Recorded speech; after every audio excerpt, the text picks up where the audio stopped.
The human skull is made up of 8 cranial bones that surround and protect the brain, and 14 facial bones that form the underlying structure of the face and support for the teeth.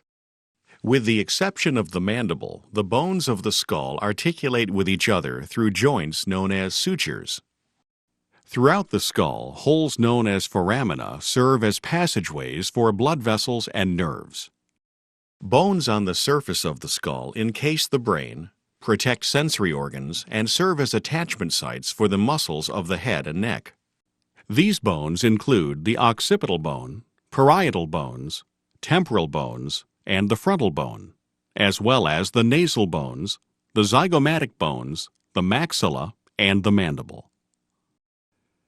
Other bones become more visible only when looking inside the skull. The sphenoid bone makes up the anterior base of the cranium. It is a butterfly-shaped bone with a central body and 2 pair of laterally projecting wings. These wings form portions of the orbit. The body of the sphenoid features a depression known as the sella turcica, which houses the pituitary gland. Located between the orbits, the ethmoid bone makes up a portion of the cranial floor and also the roof of the nasal cavity. An inferior projection, the perpendicular plate of the ethmoid bone, forms part of the nasal septum. The crista galli projects superiorly from the ethmoid bone and serves as the attachment point for the falx cerebri, a dural fold. Extending laterally from the crista galli is the cribriform plate, a perforated area through which the olfactory nerves pass.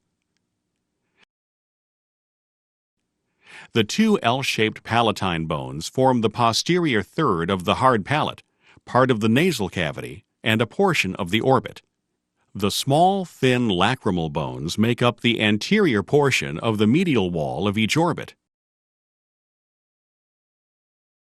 A groove known as the lacrimal groove helps to form the nasolacrimal canal, which contains a duct that allows tears to travel to the nasal cavity. The vomer is an elongated, plow-shaped bone that forms the inferior and posterior part of the nasal septum. The internal and external skull bones articulate precisely, forming an intricate structure perfectly suited to its functions.